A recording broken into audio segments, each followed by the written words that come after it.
local, all morning. You're watching Fox 61 Morning News. Right now at 6 o'clock, crews were working to repair a water main break late last night. Fox 61's Glenn Kittle is at the scene where it happened. And we're going to get more on what we're learning this morning. That's coming up in just a few minutes for you. But first, we want to say good morning. Happy Thursday. Hope your morning's off to a great start. And thanks for checking in with us on Fox 61, Fox 61 Plus. I'm Bridget Bjorlo. And I'm Erica Arias. Hopefully your morning is off to a good start so far. Ours is. We're excited. We're getting that January thaw going.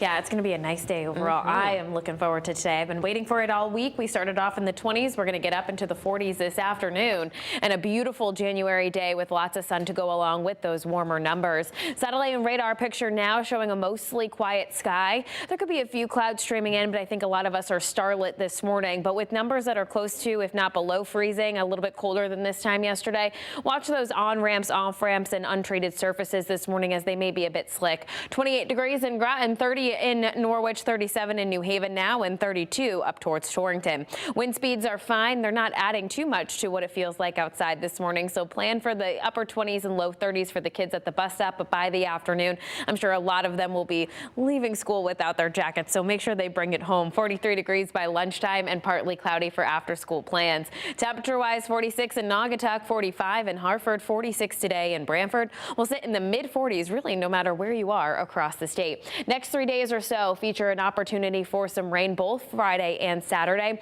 It doesn't look like a washout, but there could be some rain around towards and after the evening commute on Friday with some scattered rain between both Friday, Saturday, and potentially up towards Sunday morning. About less than an inch of rain is expected to fall across the state. We'll have more details on where we go from here. We'll walk you through that hour by hour so you can better get caught up on how to plan your weekend forecast coming up in just a bit. Here at 6:02 as we check in with our roadways this morning, largely quiet. Road work not out there this morning, so not an issue. So taking a look at our drive times through the state lines, you'll take a look here at 91 as you're traveling to Massachusetts. That's around 17 minutes. New Haven to Rhode Island is about an hour and 8. New Haven to New York, no significant delays southbound 95. The earlier crash that was over in Stamford on the Merritt Parkway that has also cleared for the morning commute, so that should be fine too for your morning travels. Over to you. Rachel, thanks.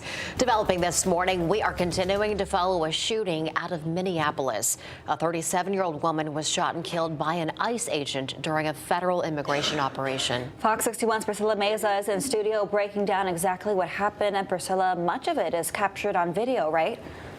Yeah, there are several videos circulating. Now, this happened during what Homeland Security is calling the largest immigration operation ever in Minneapolis. More than 2,000 federal agents deployed across the city. And now the focus is on this encounter caught on video and whether the ICE agent had any other option before pulling the trigger. Now, as I mentioned, there are several videos circulating on social media, but you can see this one, a vehicle with a woman inside. The car is stopped and blocking the road when a federal agent approaches it, and moments later the car begins to move forward. Shots are fired and the vehicle crashes off to the side of the road. Homeland Security says the woman weaponized that vehicle, claiming she posed an imminent threat to that agent. And DHS Secretary Kristi Noem says the woman attacked ICE agents with her car, but you'll hear from two law enforcement experts with two different opinions on if the shooting was justified. An officer fires into a vehicle that he or she reasonably believes that is a deadly weapon that is about to cause imminent great bodily injury or death if not confronted with deadly force. A reasonable officer would have moved to the side of the vehicle immediately and not been standing in front of the vehicle. Certainly, if there was enough time for the officer to draw and fire their handgun, there was enough time for the officer to move out of the way. And that's what the officer should have done.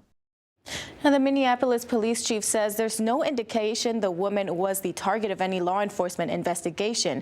Meanwhile, city leaders and residents are demanding accountability as federal officials defend their agents' actions. And this shooting is now under investigation, and that video will play a central role in determining whether this use of deadly force was justified. We'll continue to update you on the developments both on air and online. In studio, Priscilla Meza, Fox 61. Priscilla, thank you. Well, crowds gathered in Minneapolis last night to hold a vigil. A makeshift shrine of flowers and candles were set up near the scene of the shooting. Speakers at the vigil condemned federal officers' actions and called for the ICE officer to be charged.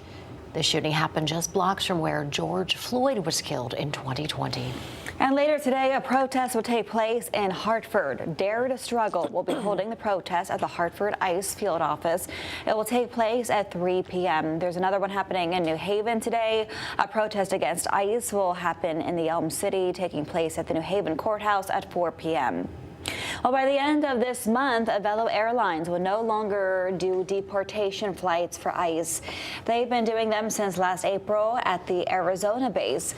They did not say exactly why they're stopping. Velo told us they did not see an impact to its customers choosing to fly with them. A water main break in Hartford crippled traffic near the I-91 and 84 interchange on Market and Morgan Streets on Wednesday. And as of this morning, crews have fixed the break and traffic is back to normal. Fox 61's Glenn Kittle joins us live in downtown with the latest on how this break happened. It seems to be happening more and more frequently around our region, Glenn. Yeah, good morning, Bridget, Erica. It's that time of year where these water main breaks just happen here in Hartford. Definitely probably some refreshing water main news as opposed to what we've been hearing out of Waterbury over the past month, that this water main break down here on Market and Morgan Streets is all fixed up. Matter of fact, the only evidence that there was really any sort of crews here are those couple of cones that are sitting down there right near the 91 South interchange right here. Now, we do know that this water main was fixed at around 11:30 last night, and Metro District Commission of Connecticut said that the repairs of the break took about 8 to 12 hours, and crews were here till about 2 to 3 in the morning. Now, check out the scene in this video that our Fox 61 News crews caught last night. We're told the crews were working on the scene once again from 2 to 3 in the morning. Now, people had to get around all these repairs while people flocked to downtown Hartford for last night's UConn women's game that was at the People's Bank Arena. That's not too far from here. Now, these water main breaks that we're having is all due to this freeze-thaw cycle that happens around this time of year, which is the same situation we saw in Waterbury about a month ago. Now, when you have these nights of freezing temperatures, then quick warm-ups, the water in the ground causes that soil to expand, then contract rapidly, and the pipes can't handle that quick pressure, causing these pipes to burst. Now, people have been rolling through here all morning long, no traffic jams, no nothing, just people getting on the interchange just like usual. So definitely some great signs here in downtown Hartford that everything is all fixed up. Live in Hartford, Glenn Kittle, Fox 61. All right, Glenn, thanks so much for the update there. Waterbury city leaders gave an update on the Thomaston Avenue water main break repairs, and they say they're close to the finish line. Great news there. We're told that all damaged pipes have been replaced and tested, with full water pressure already restored. Crews are now completing final testing on the 42-inch water main, which has been out of service since last month. Now, once that line is disinfected and cleared, the system will be fully back online, giving Waterbury a stronger, more reliable water service moving forward. And we are continuing to follow the big news that former New Haven Police Chief Carl Jacobson admitted to taking large amounts of money out of the police department's account. We're getting a clear idea of how much money was stolen. This misuse of funds is sparking even more conversations on the department's policy when it comes to handling of money and why he did it. Fox 61's Kate Pattyfoot has more from Mayor Justin Elliker and the acting police chief.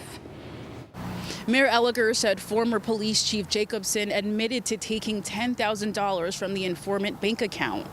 Investigation will be led by New Britain Judicial District State's Attorney Christian Watson, who will oversee the Connecticut State Police investigation in order to avoid any potential conflicts of interest. The account Jacobson took money out of is used to pay people who assist in criminal investigations. According to Mayor Elliker, when Jacobson became chief in 2022, he continued managing the account. Acting police chief David Zanelli said he asked Jacobson multiple times to hand over the account. What the chief had done is basically make it where he would be the sole holder of the money, and what he would say to us is commonly that he was doing that to protect us from any kind of liability. Mayor Elliker says $75,000 is deposited into the account each year. In 2025, funds were regularly withdrawn from the account each month in $5,000 increments by Chief Jacobson. The only exceptions were in November and December of this year, when in each month, instead of one $5,000 withdrawal, there were two $5,000 withdrawals made in each month. So each November, December had in total $10,000 each. As of now, that account has a little more than $50,000 in it and has been frozen. Officials say this is still an active investigation and they are still working to find out how much money was taken from the account and the reason behind it. In New Haven, Kate Patty, Fox 61. Also out of New Haven, we've learned one of the victims in last weekend's deadly crash was a 13-year-old boy who police say was driving a stolen vehicle. Back on Sunday on Whaley Avenue, police say the 13-year-old was driving the stolen car and intentionally swerved at a police vehicle. Officials say they tried to pull the car over afterward. The car then went off the road and crashed into a tree, killing both people inside. You see the aftermath here. We learned the 13-year-old was a New Haven public school student. We also learned the other passenger was a female. We're still waiting to learn her name and age. We are expecting an update on the investigation from state police in the near future. We'll let you know once we learn more. 6:10 now. One person has died after a single car crashed Monday in Shelton. Police say 20-year-old Oliver Cruz Ortiz was driving on Route 8 when he hit a light pole and metal sign. They say his car rolled over and he died at the scene. If you saw the crash or have dash cam video or any cell phone video, we should say, state police are asking you to give them a call.